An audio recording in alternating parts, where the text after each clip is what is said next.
Hello, everybody, and welcome to have an oil for that interview series. We have Dr. Seb in the house. I really feel like I need like sound effects to do like pew pew pew. Yeah, like the clapping and yeah. So I really wanted to say a massive thank you for basically giving up your evening to speak to us, to help us to really, I suppose, open up our ears and our eyes and our mind to a lot of the stuff that we're pretty unconscious about, but that can actually have a great impact on our overall well-being. So before we go into dentistry, and in particular biological dentistry, which I'm definitely letting you explain, I really wanted to go back a little bit because I read that you worked in a dentistry reception when you were 12. So how did that come about? Was that because your parents were in dentistry, or was it because a family member? Like how like talk me through that. Give us a bit of the backstory. Yeah, no one's in dentistry or medicine in my family, but they're very much, well, my mum and dad both didn't go to uni, so like, you need to go to university, you need to do well in school, you need to do this, you need to do that. So I was kind of like, okay, what do I enjoy? And I enjoyed science subjects, and I remember going to like I think it was like year 6, and you go to these little areas of places of work, and there were, what options do you have? And I was saying, well, I enjoy science, I enjoy mechanics, and I enjoy, you know, the biology and chemistry and all that kind of stuff. And they're like, okay, well, you could be a dentist, doctor, or scientist, or some other random one. So I went and did a little bit of work experience in each one, and I absolutely loved the dentistry side of things. And I don't know why. And I think maybe it's because it was quite analytical to understand what was going on, but also quite skilled as well to do things within the mouth and to make things and to play with things. So I always liked building and making things when I was younger as well. So I guess it kind of ticked those 2 boxes. And then I went and worked, or shadowed, I guess it was, and for a couple of weeks, and I absolutely loved it. And then they offered me a job on reception because they had someone that I think originally I was just doing a Saturday, so it was like a Saturday morning or something like that. So not high turnover, only one dentist in covering a few emergencies or something. And yeah, it just led from there actually. But my path went away from that because I actually didn't get the grades to get into the school first time round. So I ended up taking a bit of a convoluted path, which is where I met my other half, luckily for me. And yeah, and that's what led me into the biological type of dentistry, right? That meandering path that I took to get somewhere. Horrible at the time, but on reflection, great. Yeah, I sometimes think that though it's great that you can have those opportunities. I think that's missing for a lot of really young people today, is that it's great that we've got all this health and safety, but with all the insurances, a lot of children aren't able to have experiences that maybe we've had when we were younger, and I think it's a bit of a shame. We've already got people saying hi, so thanks for coming on. Hi. So I want to find out a little bit more. One, if you could just do a bit of an explanation as to what biological dentistry is, but also what was the turning point for you? What was that kind of spark that made you go, I want to move in that direction?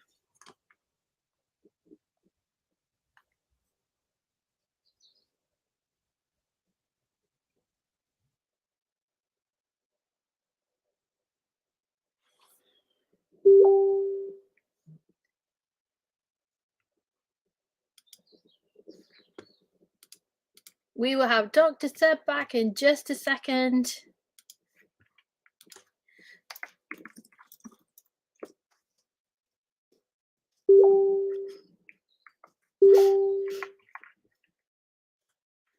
He's just messaging now, so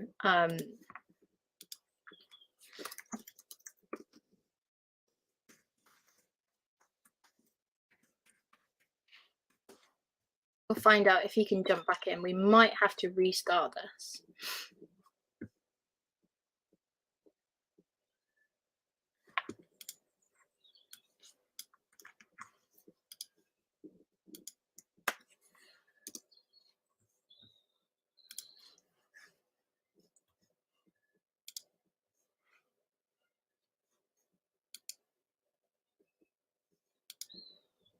Nothing like technical hitches, is there, eh?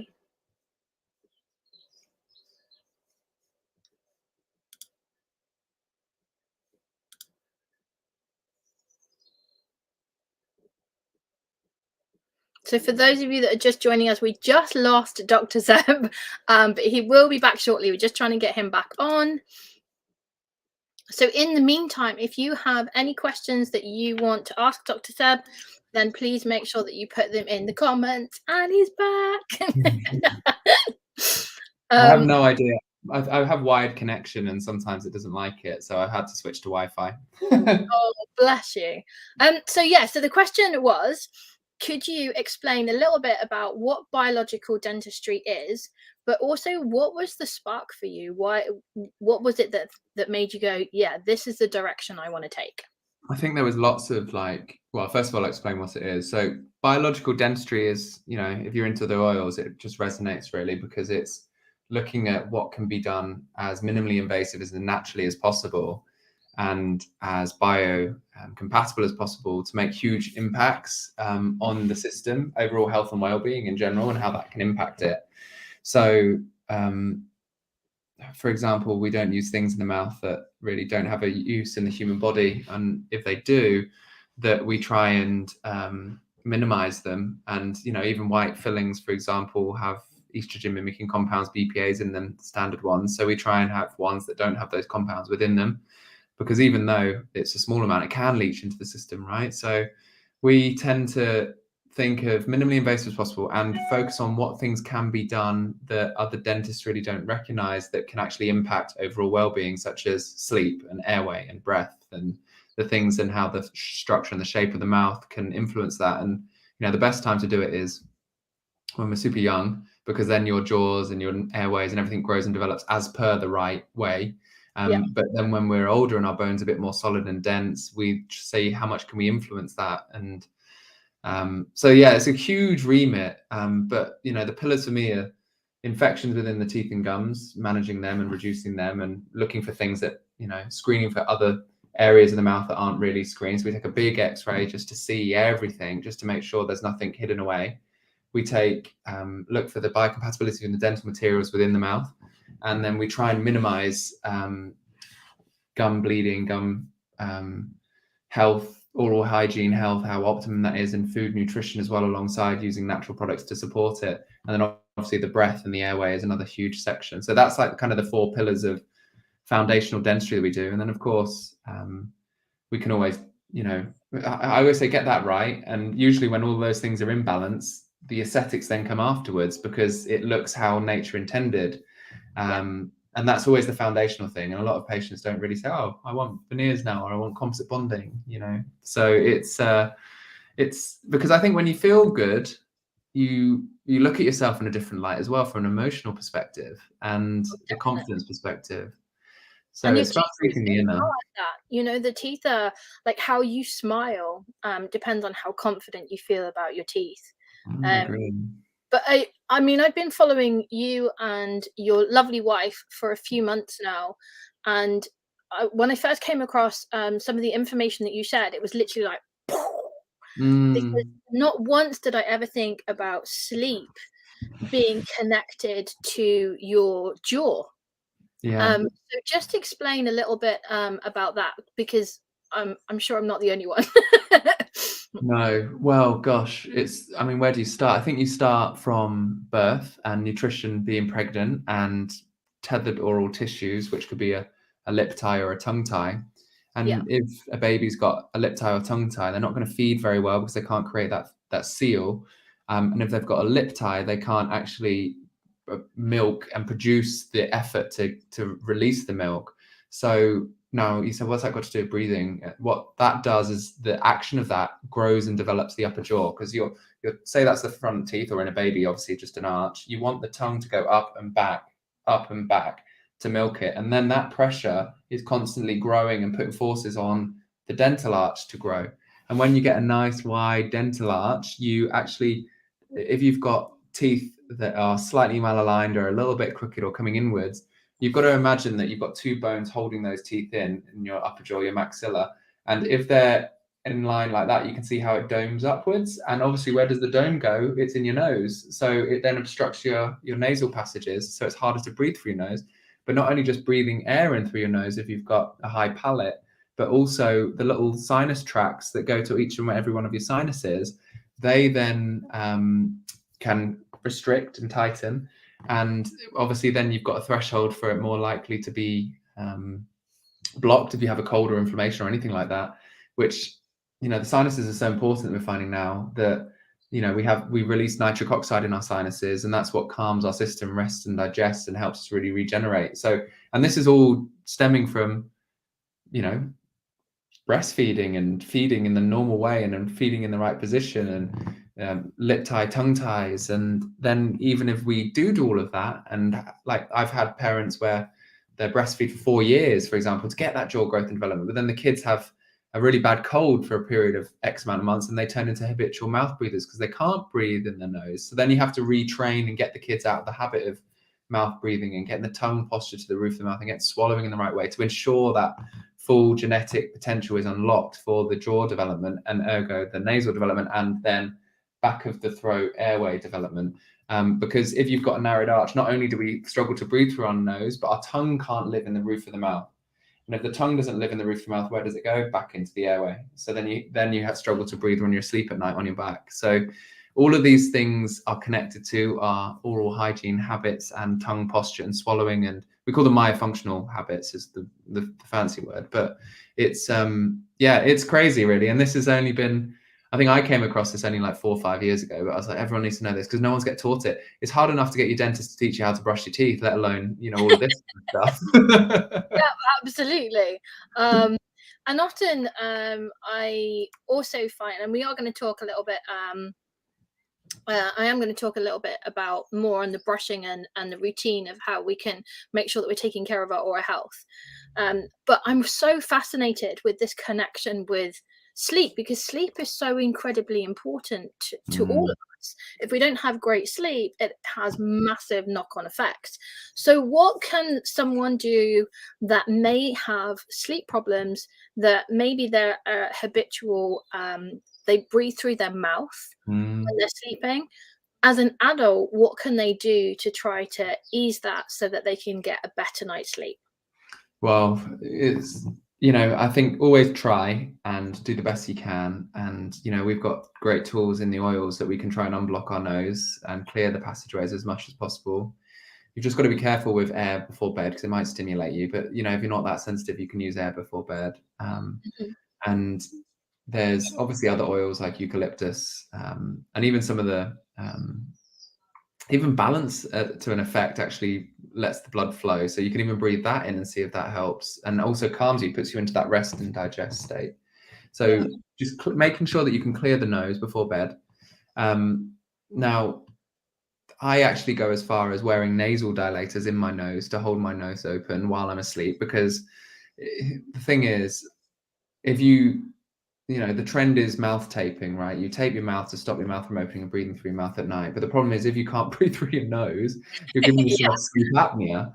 And I've had a few times where my other half's like nudged me in the night saying, "You're trying to breathe through your mouth," and it's like you've got tape on your mouth, and it's just like, obviously my nose, we detoxify at night, so we've got to be careful that we're going to be inflamed and we're going to sweat and we're going to get rid of all these things and bacteria. It's where we purge our system at night. So if we get into those depth of sleep cycles, then the nose will block a little bit. And if your threshold's quite close to being not able to breathe, which one of my nostrils was, then actually you're giving yourself sleep apnea, and you don't want to do that because, like you say, sleep is connected to absolutely everything. And I was listening to a podcast at the weekend where they're saying 60 years ago, we've lost 25% of sleep. So, on the average across the whole board, we used to sleep, let's say, 10 hours when I was sleeping 8, and that's probably the availability of everything that's, providing us those dopamine hits and providing us those things to stay awake. And, if you think hundreds of years ago, when it got dark, you would have a fire, you would talk, you would eat dinner, you'd go to bed, you wouldn't be able to do too much else, right? Whereas now we can almost stay awake all night doing things, be activated all night.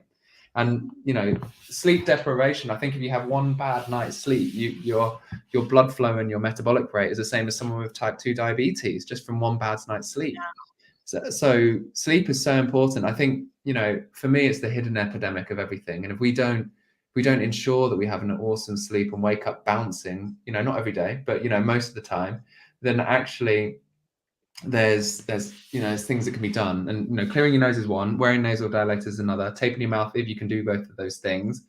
But if you struggle to do those and you're ripping your tape off all the time, then you probably need to go to a dentist and ask them to get there's exceptions to that. And because if you've got a deep bite and your jaw locks in and you've got a setback further jaw, you've kind of got to get your jaw into a more comfortable position to sleep and to be able to do all those things. Otherwise, you're probably going to be clenching on your teeth more to open your airway because it's all a bit more closed in. So there are exceptions to it. But I always say give it a go for a week. And if you can get on with it, great. And if you can't, maybe you have to be able to mouth breathe at night to detox and to sleep at some point. But the problem with mouth breathing is you're not getting nitric oxide in, you're overloading your system with oxygen, you're exhaling too much carbon dioxide. So your body is actually in this more fight or flight response. You're not getting into the deeper sleep cycles, which is an interesting thing. And frankincense and carbaiba are like my favorite oils just before bed under the tongue, because they can literally raise your threshold of your fight or flight response and move you further away from activating that autonomic nervous system response, which in some ways will help you get a deeper sleep. So I've probably been several years now where I've had those two, and that was the start of my journey, I have to admit, and sleep, frankincense under the tongue. That's really cool. So so let's talk a little bit about that then. So was it the biological dentistry route that introduced you into essential oils, or was it essential oils that sparked off the interest of how you could do things more naturally and then created the biological dentistry? Not quite obsession, but it almost is, because when I hear you speak, I'm like, oh my gosh, you must like literally be reading this all the time and keeping up with it. Yeah, and I think when I'm doing it day in, day out, I see the patterns, so I can share them as well, and it's really interesting. But it's my wife. She led us to the oils. Her nose led us to the oils at an on yoga convention, I think, and that wasn't even that long ago. I mean, it must have been 2017, 2018. And to be fair, what opened my mind to holistic everything was me getting ill and allopathic medicine not really working, and me working in London at the time, and having private medical care and all these things, and it just not really doing anything. And then I had a consult with an immunologist, like guys that written books after books after books on immunology, and he said, the first thing is, he said, you can have a fecal transfer to sort out your leaky gut, a transplant, and you can cut out sugar, cut out alcohol, cut out gluten, cut out dairy, and look at your nutrition. And I thought, wow, first doctor to ever say that. So then he was telling me what am I doing with my life, and told me to get back into dentistry because that's what I always wanted to do. And it was just this, and that was, that was the aha moment to me, and then never looked back. So I went actually into dentistry knowing that I wanted to do biological dentistry, because after that healing journey that I went on, I became very, very purpose driven. And weirdly, at the same time, my wife was suffering with headaches, migraines, head, neck, shoulder pain, all from her clenching and grinding on her teeth at night because of her airway problems, because she had 4 teeth out for braces and everything straight, and her teeth looked beautiful, but it was impacting her airway, and the pressure she was putting on the teeth to maintain an open airway at night was causing all of these effects on her system. So it was that. And she went to person after person saying, you're gonna need jaw surgery, you're gonna need this, you're gonna need that. And in the end, she found a cranial osteopath that helped with her jaw position and to get it more relaxed and release the muscle tension. But then every 8 weeks it would come back because her grinding would get it back to that point. So then she had to have all this dentistry and orthodontics and expansion to undo it all to get her back to a place where she doesn't have headaches or migraines anymore. So there was so many little things that were those sparks that led me more into each field. And then I've just kind of been led by the mentors that I've been learning from online, but also in person. There's not many of us in the UK. Probably there's only 5 true holistic dentists, each like kind of focusing in their one area. But for me, I think if we can master the breath and the sleep, our body can heal pretty well. So they're almost the foundational things before we go into these big surgeries and get things in the place that could cause more damage if it doesn't heal well, right? So I'm a big believer in that. Yeah, and I think it's a massive part of being able to put us into that part. So I want to talk about one of the things that really fascinated me, and one of the talks that you did was, you said I think we said it was in Eastern medicine that they'd already had this connection between the teeth and the rest of the organs within your body. It's a bit like we know about reflexology. Never had I thought about the teeth, but when you said it, I was like, oh my gosh, that makes so much sense, because I've had teeth pulled out, and some Mm. of the issues that I've had would correspond to the areas of the body that you spoke about. So talk us a little bit about through that. It's interesting, like 24 of the teeth are connected to the gut in one Wow. way or the other. So if you've got problems in the gut, you're probably going to have problems in the teeth and vice versa, and it's almost a reflection. And yeah, there's actually quite a bit of science behind it now as well. It's not just like the energy meridian lines. It's, you know, when you're an embryo and forming, these like plumb lines of the cells that come apart actually form from the teeth, and the organs come towards the other side. So they're actually connected in the direction of growth, Wow. which is pretty interesting. But you know, there's so many of them. Like I've had, you know, the front four upper and lower teeth are all collected to the bladder, prostate, and ovaries, and sex or reproductive in males and females. And yeah, I find a lot of patients with trauma, you know, that have problems with their front teeth, or have had traumas to their front teeth. And it's really interesting. I can never say, right, we're going to take this out because you've got this problem in the body, or we're going to disinfect Yeah. it because you've got this. But you know, a lot of the time we make that connection in the chair and say, look, what, you know, and also that's just the physical organ and the ailment of the tooth or the organ, but you actually have the emotional aspects of these teeth as well. So your first big molars are actually related to grief, and you know, a lot of people have problems with those teeth, and that's just not expressing and you know, releasing from your system. But I've had people not healing, and then we've gone and done some work, and we've, you know, talked around things, and they've gone to see friends and family to make things up, and then the infection's just gone and it's been able to heal. So Wow. yeah, each, you know, what's really interesting is that while wisdom teeth, we don't have hardly any of us have them in our mouth in the right place, and they're all linked to the heart and the cardiovascular system, which is a really interesting thing. And what's the leading cause of death? It's the cardiovascular system. Yeah. And yeah, they're the ones that never really come through, which is really interesting. You know, for most people, some people have amazing mouths and have all of their teeth in the mouth, but very rare. I think it's probably like 5% of people, 10% of people nowadays. Wow, that's crazy. So I'm really glad that we spoke a little bit about the fact that there is this gut connection, because Mm, I think many of us are now exposed to information about the fact that we need to have good bacteria inside of our gut. So we talk about microbiome, and we want to get rid of the bad bacteria. But you also talk about bad bacteria and good bacteria in your teeth. So mhm. maybe you could share a little bit about that. Yeah, everything's in balance one way or the other, and you have like this dynamic equilibrium moving one way and then the other. And at one side you have good, and one side you have bad, and you want to be somewhere in the middle, really, where so they're balanced. And you know, the things that we have to look at for, okay, so why is it relevant? So you swallow 800 to 2,000 times a day, so that means you're getting a dose of bacteria every time you swallow, right? Mhm. If it's bad bacteria living there, you're giving yourself like a dose of pathogenic illness every single time. And don't get me wrong, your stomach acid deals with a lot of it, but sometimes it passes through.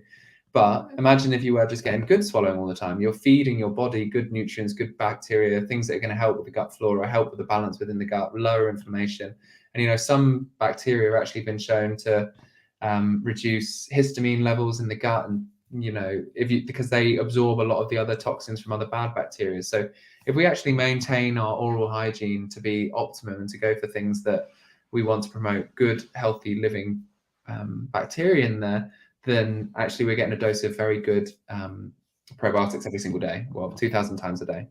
So the reason I say that is, I guess, what are the things that can push it to the bad side? And there's so many things, but the most simple is oral healthcare routine, not brushing the teeth and allowing things to linger for longer than possible, and not cleaning in between your teeth, or having hidden infections within the jawbone or the teeth that have died, but you don't want to do anything about it. But that could be a reservoir for bad bacteria that is just swaying that equilibrium to the wrong side.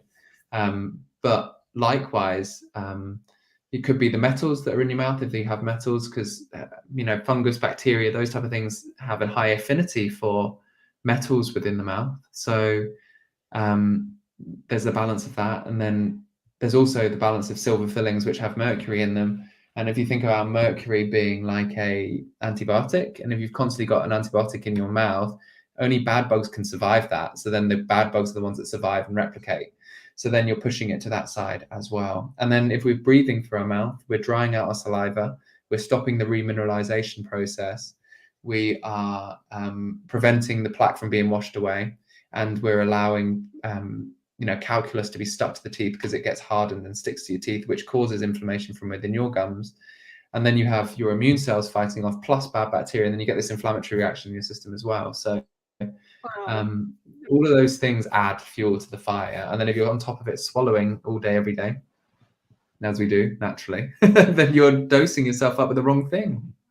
But the thing is that we would do this so unconsciously, and that's why I think having experts like you being able to share this information is so incredibly important. Because for us, just carrying on with everyday life, we just might see a few adverts that we brush our teeth, and we'll come on to toothpaste in just a second, but that's about it. We know to take care of our teeth to make sure that we haven't got plaque, because it will rot your teeth. But that's usually roughly about most people's education as far as their oral health is concerned. So what is the best oral routine to have, and why should we be steering clear of fluoride toothpaste? Yeah, so I guess the most important thing that most people don't do is brushing the tongue, cleaning the tongue, because the tongue has like lots of little hairs on it, and food gets caught in there, and then bacteria obviously go to that area and feed on it, and that can be you swallow from your tongue backwards, so you're therefore just allowing things to kind of fester. So for sure, tongue brushing morning and night, I do it. You get a bit addicted to it because you do it in the morning, it's clear, and then at the night you're like, oh, there's white stuff on it now, how does that work? And then you do it again. And do you do that with a normal toothbrush, or do you use a special tool for it? You can start with a toothbrush just to get the effect, but I use a copper tongue scraper because we're quite deficient in copper in society and food and stuff like that. And when you're scraping your tongue with copper, it actually gets into your system as well. So that's a bonus to having that one. And copper provides a lot of cellular reactions in our mitochondria. So it's actually a really good one to give you energy and boost things moving. I guess that's probably one of the most important places where bacteria hide out. Then I love coconut oil pulling, and I do that in the morning, and I do that instead of brushing my teeth in the morning, and I choose what oils I want to go in there, either wild orange or peppermint or On Guard, any of them, and you swish it around your mouth. And by swishing, so you put a teaspoon of coconut oil, it melts, and you're actually using your tongue to swish it, push it, suck it through all of these areas through the teeth, and it coats the teeth, cleans the teeth. And then I use the doTERRA On Guard mouthwash afterwards, just to swish it around for 30 seconds, bind to all the fatty bits that are available and spit that out. Make sure you spit it into the bin, because otherwise it does block drains and sinks and stuff like that. But yeah, so that's really good. And if you are going to brush your teeth afterwards, then do it. It took me years to realize that I could. The most important time to brush your teeth is right before bed, because you're eating all day and you've got things stuck everywhere, and that's the most important time to clean in between your teeth. But in the morning, if you mouth tape, you've got nasal dilators, you're not grinding your teeth, you don't need to remineralize anything. You actually don't need to, and actually plaque can be beneficial if it's a good balance of bacteria in the mouth. So if you've got lots of metal fillings, or you've got root canals that may be potentially infected, or you've got teeth that could be infected, or gum disease, brush morning and night. But if you're on the optimum part, then you can actually say, well, my plaque might be remineralizing my teeth, might supporting my teeth. So that's a decision to make when you've got the all clear from your dentist, for sure. But it's really, I think for now, it's probably been 2 years that I've not been brushing in the morning. And I was so conscious at first, thinking, is someone going to smell my breath, or this, that, and the other? And it's just never happens. And you don't even notice it. It's like, it's really quite amazing. But I guess then, so that's the morning. In the evening, you clean in between your teeth, but very gently. You don't want to use things that poke or spike your gums that make them bleed, because then that can let bacteria into the blood and cause an inflammatory reaction. So you kind of want to use like these TP Easy Picks ones, which are like silicone, and they look like toothpicks, but they got little bobbles on them, so they clean in between the teeth a bit better. And they don't poke or irritate. Or you can use the water pick and go the whole way around and each between the teeth, the gum line, and in between the teeth. and you can add oils into that. My favorite one to do that is Melaleuca, or tea tree now it's been named, isn't it? So yeah, and then brush your teeth afterwards once you've got that all, and then tongue scrape. So that's kind of my routines. And then of course ensure that you can nasal breathe morning and night. So I'd use air in the morning. I don't use it at night. I just do a bit of a nose breathing, light breathing before I fall asleep, while I've got all my stuff and my gear and nasal breathing. But if you're using your nose at night and it's open and you can't close it and it doesn't get inflamed because it's held open like that, just the airflow clears it and allows it to flow through. Which is powerful, right? You don't really think about it. No, I'm definitely going to get my other half to do that, because he can never, ever sleep breathing through his nose. In fact, even during the day, he doesn't. Pretty much all the time. But he keeps saying that he like thinks it's always blocked. Yeah. So it'll be really interesting to try that out. So is there any particular types of toothbrushes? Like we've talked about the copper tongue scraper, which is pretty awesome. Are there better toothbrushes for our teeth than others, or can we just go to town with whatever's available? Yeah, you can kind of do what you feel best, but my favorite electric toothbrush is the kind of like the Philips Sonicare, which it's a normal size toothbrush head, but it vibrates at such a frequency. It's actually been shown to like kind of destroy the bad bacteria, wiggly parts that it allows them to swim through the mouth. So that's really important.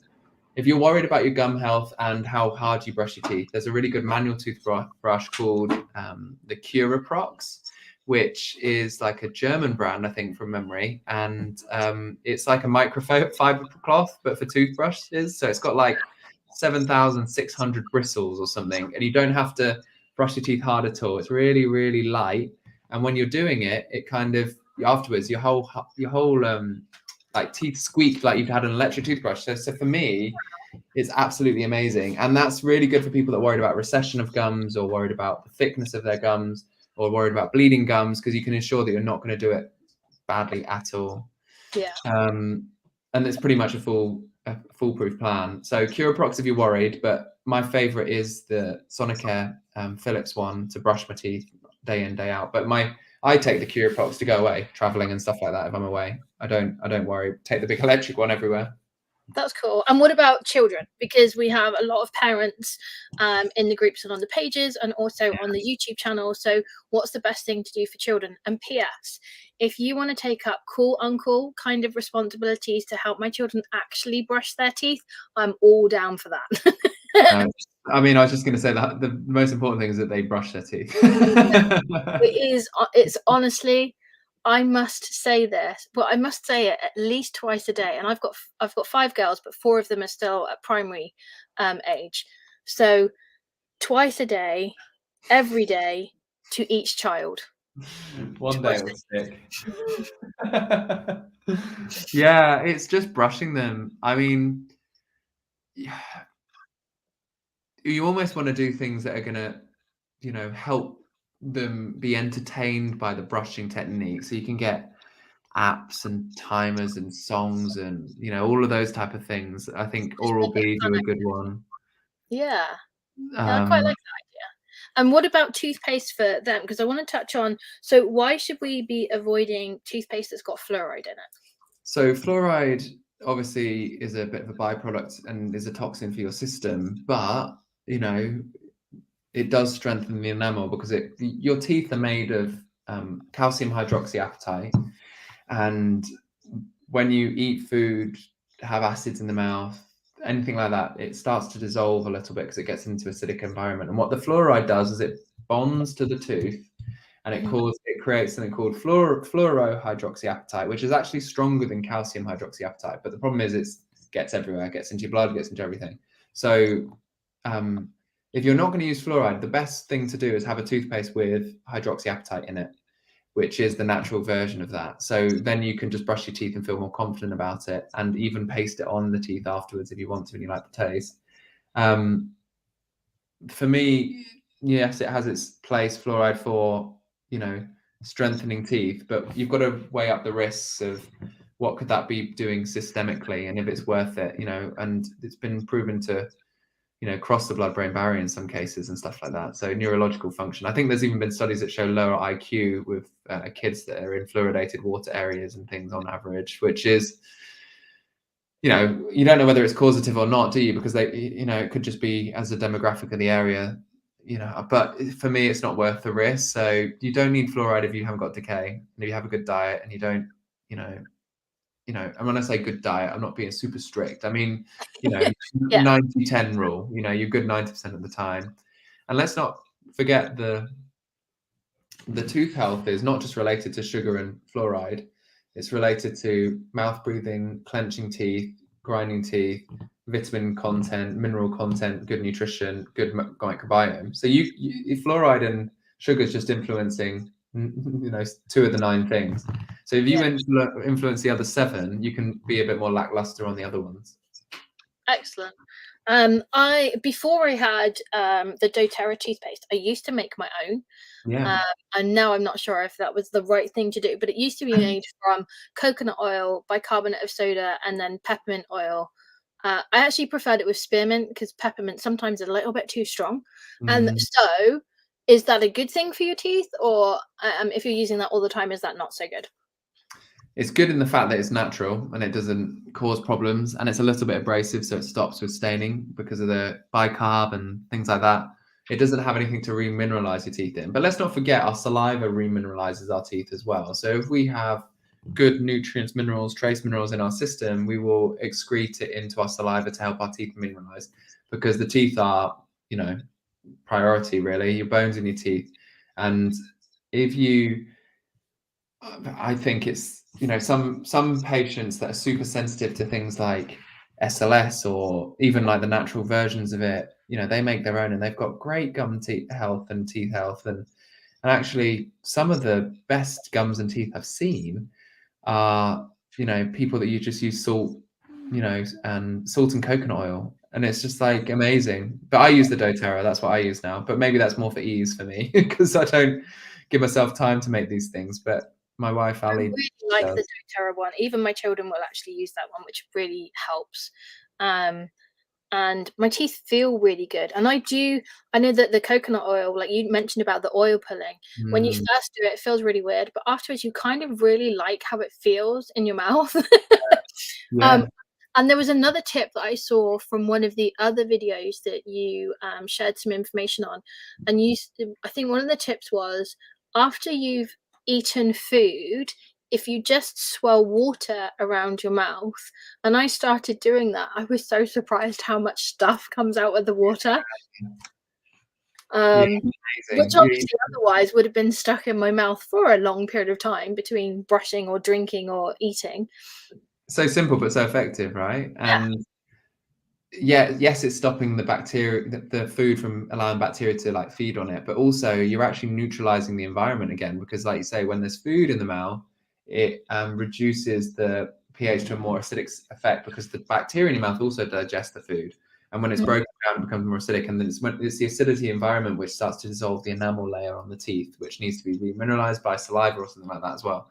So yeah, it's a really interesting point. And I've been doing it for probably since I went to dental school and learned about the Stefan curve, which is about how long your teeth can survive an acid attack. And if you're eating longer than 2 hours a day, like grazing, that's when your teeth become more easily worn down and more decay prone. So you really want to confine your 3 meals and your snacks to, you know, no longer than 2 hours across the whole day. You don't want to be just constantly grazing, because then your mouth is more in an acidic state. And you remember that equilibrium, it's pushing it to the wrong side. Wow, that's really fascinating. So I'm going to go through some of these questions that we've got from some people in the group, and then we'll finish off with some of your go-to products that you actually use. So Shelley's asked, what can I do to stop grinding? My gums are suffering. I get tension areas around my jaw and eyes. She said that she's allergic to lavender and rose, and she's also sensitive to hemp 0.6. Not that I know what that is. So what can she do? We've got to get to the root cause. which is the airway, like I was talking around at the beginning. And how can you biohack your way to doing that without doing too many invasive things? I think it's you get yourself a lower, very thin bite guard that increases the height of your lower teeth, which decompresses your jaw and opens up the airway a little bit just by passively not allowing you to close as far. You get some nasal dilators and you get some mouth tape, and then you see whether it's better or not. And that should help. And then you can use your frankincense and your carbide to raise the threshold of the activation of that fight or fight response, which is the grinding. And that's something that any dentist can provide. I think the appliance that most dentists will recognize is something called the lower Essex retainer, but not that you heard it here, but you can even get lower moldable bite guards from Amazon as long as they're quite thin, just for the lower jaw. So you just put a bit of water and mold it. And your frankincense and carbide you just put under the tongue? I put it under the tongue, yeah, right before bed. Love it. Perfect. Yeah, I really like that one too. Anya's asked, would it be beneficial to add a drop of essential oil to toothpaste, and if so, which one? So first of all, you want doTERRA toothpaste. Job for it. Yeah, absolutely. That one that answers that question. That would just take it all out for you. She's also put mouth ulcers. Would an essential oil be useful to get rid of them? Yeah, well, essential oil will take the pain away, help with the bacteria if that's what's causing it. And obviously On Guard is the easiest, most accessible one for everyone to use. And then a lot of ulcers, obviously stress is one thing that can trigger them, but there are deficiencies within iron, folate, B12. I think that's all of them. Iron, yeah, I said that, didn't I? So then the normal deficiencies, and if you have LLV, obviously then you can work with your system, and that might take you further away from that symptomatic threshold level. So when stresses do come along, you're not getting an ulcer straight away. Yeah, I like that one a lot. I used to get canker sores a lot on the roof of my mouth. Every time I won't necessarily mentally feel stressed. I can tell from what happens with my body. And since taking LLV, and listen to your body, right? When it happens, relax a bit. I've got much better at that. I was so bad at being the person that was just like, oh, we'll just work harder and work more. But yeah, since taking LLV in particular, that's really helped. She also asked, is there anything that you can use or even as an essential oil for sensitive teeth? Well, the toothpaste is actually really good for sensitivity. On Guard will help a little bit raise the threshold, but normally sensitivity is caused by receding gum line and clenching, grinding teeth, which is interesting, right? So if you go back to that last response and try and help yourself from, I have a lot of patients come in saying, oh, I just need this tooth taken out, and I'm just looking at their teeth. There's nothing wrong with the tooth. It's pressure you're putting on the ligaments that hold the tooth into the bone, which are relaxing, and that's allowing things to get in where they shouldn't be, and that's where your nerve's a bit hypersensitive. So if you can actually take the pressures off the tooth and the teeth itself, then it should right itself. But if you need some help in the meantime, On Guard around the gum lines of the teeth that are sensitive will actually increase the threshold of the nerve pinging. Excellent. And using the toothpaste, right? Because that's another exposure. Yeah. But you can also use the toothpaste to just dab on the teeth that are sensitive, which will remineralize those areas, which is what they say happens with, the Sensodyne toothpaste. It's just got loads of fluoride in it, which blocks all the pores. That's all it does. Awesome. Thank you. And Lucy and Chloe say anything that can help with pain. I don't really grind. It's more clenching. So my poor teeth are aching. And also anything that can help with sleep. And then she's got literally anything.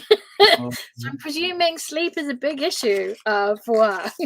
Yeah, and if you're grinding, or clenching, how's the clenching? It's the same. It probably means that you've got a deeper bite, so your teeth can't grind over each other as easily. And because your jaw's more locked in, you have to go through the same process though, do exactly what I said at the beginning and open up that airway a bit more. And it should hopefully, one, your teeth aren't going to be anywhere near as sensitive, and the pain should, and the throbbing should go.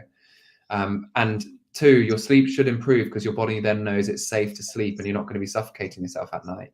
Because a lot of the time we have insomnia and all these things because it's a protective mechanism from our mind saying, well, every time I go to sleep, I don't sleep well, I can't breathe, la, la, la. So try a different position, and side sleeping is the best for someone that really clenches their teeth.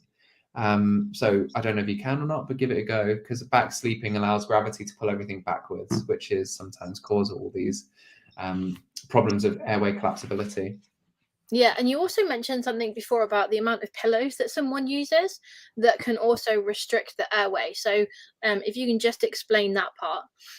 Yeah, you want as thin as possible, really, and you want something that kind of is flat, like when you're lying back. So you don't want it any thicker than that, really, when you're, you know, a couple of inches when you're trying to sleep on your back, and you want the sides higher. So when you roll over onto your side, it supports the gap between the shoulder and the neck. That's the ideal pillow, really. Excellent. Thank you so much for all of those. And just to finish, what are the products that you personally use that now you could just not be without? Any product. Yeah, any.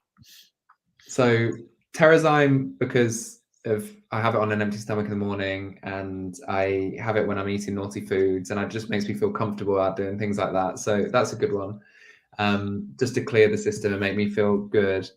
Frankincense carbide every night, air every day, LLV every day, and I think if I'm ill, On Guard, DDR Prime as well. I have that every day. So they're my like staples. And then yeah, that's my main ones, really. Just trying to think. And I actually have Deep Blue, polyphenols, and Mito 2 Max every day as well. So I'm pretty stocked up with supplements. But it keeps me going. And I work crazy hours. I do like 7 till 7, Monday to Thursday, and half day Friday, and try to do, you know, awareness calls like this during the week, and podcasts on a Sunday. So I'm working on my calming down and not doing. I'm just so excited about, you know, trying to get this message out to everyone and support people. But, you know, self-care is a big thing that we all need to do. And the oils actually give you some element of self-care, which gives you that time to think around what you're doing and turn to actually, what do I feel like I need to do right now? But they're my staple ones. And then it's intuitively as and when things crop up. And I'm glad that you mentioned this. We had this, I interviewed Sharon Morrow, and we also had that discussion where for me, even though my journey into essential oils, I used like in my mid-teens all the time, but No. only at a very basic level. And it was only when I really got into doTERRA that I started to pay attention to the power that they could have. But the biggest power was actually helping me to identify what I personally needed for myself, but also then what I would need for my family and my children. Even my youngest, who's 6, she will come to me and she'll say, "Oh, mummy, I need," and she'll tell me the oil that she needs. And I think that's absolutely incredible, because I think what it's done is it's made us listen to Yes. what's going on within our body. And I don't think you can have anything more powerful than that. No, I'm so much more aware of when I need to slow down or do things and, you know, try something else, which is really, before I would just, you know, but like you, just work crazy and push through it. And then I'd be out for the count on the weekend, or, you know, and it's just, you just need to, you know, the oils do provide that step back. How do I feel? Something to turn to, you know, and that's a big part of it, I think. Absolutely. Well, thank you so much for taking your evening. I hope that you get some rest. If you do want to check out Dr. Seb, I've put the website down the bottom here. It's also within the comments.